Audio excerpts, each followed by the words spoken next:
నిర్వాణం ఇప్పుడు మామూలుగా ఆచారం అంటారు కదా, బ్రహ్మ నిర్వాణం అనేది అంటే బ్రహ్మంలో లయమైనటువంటి దాన్ని బ్రహ్మ నిర్వాణం గట్టిది అంటారు. లభంతే బ్రహ్మ నిర్వాణం. లభంతే అంటే ఏ విధంగా అయితే బ్రహ్మ నిర్వాణం లభిస్తుంది అనే దాన్ని ఋషయ క్షీణ కల్మష. ఋషయ క్షీణ కల్మష చిన్నద్వైవ యథాత్మాన సర్వభూత హితే రత. వీళ్ళు ఏం చేస్తారంటే ఇటువంటి ఋషులు కల్మషం లేనట్లయితే చిన్న ద్వైవ అంటే ఏమైనా ద్వంద్వాల గురించి చిన్నం చేసేస్తారు. ద్వంద్వం లేదు వాళ్ళకి. వాళ్ళు యథాత్మాన సర్వభూత హితే రత. అందరి యొక్క భూతం అంటే ఏమి ఆకారం వచ్చిందని భూతం అంటారు. రూపం లేకుంటే భూతం అనరు. భూతదయ విస్తారయ సారయ సంసార సాగర అంటారు. దానికి భూతదయ చూడక భూతదయ అంటారు. భూతం అంటే ఏవైనా కావచ్చు, జీవి ప్రతి దాని మీద ఉంది. సర్వభూత హితే రత. దానికి ఎందుకు తాత్పర్యం సర్వం. 25వ దానికి సార్, చదువు. ప్రతికూలములు దుఃఖ హేతువులు అయిన వానిలో ఉండేది ద్వేషం, క్రోధం, నేత్రవాదన, రోమాంచనాలు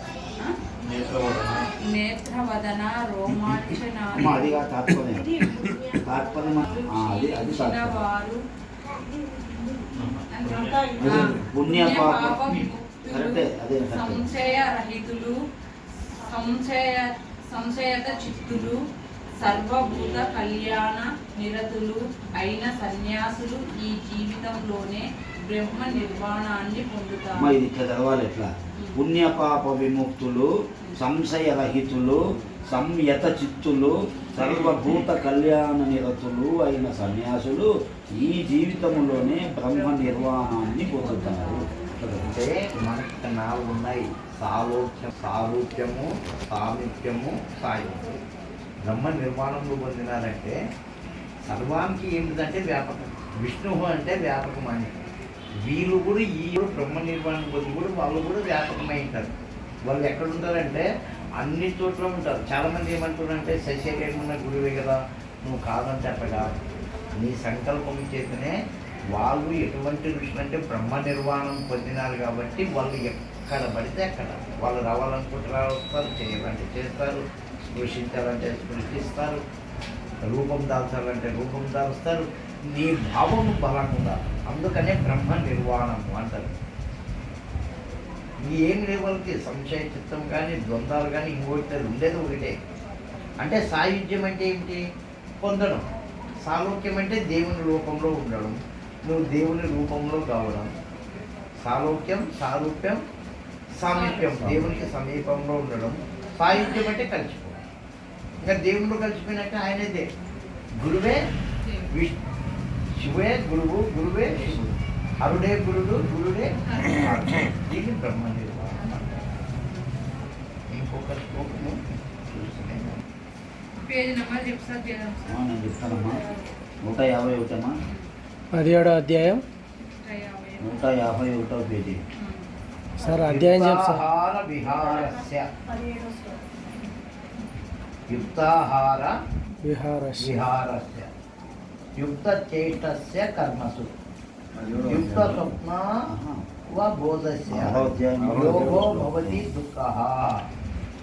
యోగో భవతి దుఃఖః అంటే యుక్తాహారం అంటే ఏ ఆహారం అయితే మనకు మంచి చేస్తుందో దాన్ని తీసుకున్నాం. ఎవరు శరీరాన్ని బట్టి వాళ్ళకుంటారు. యుక్త చేష్టస్సు కర్మసు. ఏ కర్మ చేసినా కూడా నీవు మితంగానే చేయాలా, మితంగానే ఆహారం తీసుకోవాలా. యుక్త స్వప్నావ బోధస్య మితమైన నిద్రనే పోవాలా. అటువంటి వానికి దుఃఖం అనేది ఉండదు. అమ్మ, చాలామంది గ్యాస్ అని అంటుంటారు కదా. మనం తినేటప్పుడు సగభాగం వచ్చేసి అన్నం నింపాలి, సగభాగం నీళ్ళు నింపాలి. అలా కొంతమంది ఏంటంటే ఇక్కడ దాకా వచ్చేంతవరకు తిని, ఓకే, సో స్థలం ఉండదు కదా, ప్లేస్ ఉండదు కదా. ఇప్పుడు కుండ నిండా నీళ్లు పోసిన తర్వాత కుండలో ఏముంటుంది? ఇంకా గాలి నీళ్ళు. ఇంత మొత్తం వచ్చేసి గాలి ఉండాల్సిన ప్లేస్లో నువ్వు ఇంత అన్నం తినేస్తే నీకు గ్యాస్ రాకుండా ఎట్లుంటుంది? దానికి పోయే జాగా కావాలి కదా. సో నాకు గ్యాస్ పట్టుకునేదైనా పొద్దున మాత్రం, మధ్యాహ్నం మాత్రం, రాత్రి మాత్రం వేసుకుంటాను. సగభాగం నీళ్లు, సగభాగం ఇచ్చేసి ఇదే ఎప్పుడో చెప్పినారు ఇది. గ్యాస్ అనేది ఉండదండి. సో దీని శ్లోకం మొత్తం కూడా దాంట్లో ఇచ్చారు మీరు చదివితే. ఈ యోగం చేసే వాళ్ళు ఈ విధమైనటువంటి ఆహారమే తినాలి. ఇదంతా మేము తినసానంటే తినకేం భయం లేదు, బాగా తినచ్చు. కింటింట్లో మాట్లాడలేదు, ఆయుషం వస్తుంది. వస్తుందా ఆయుషం? ఆ.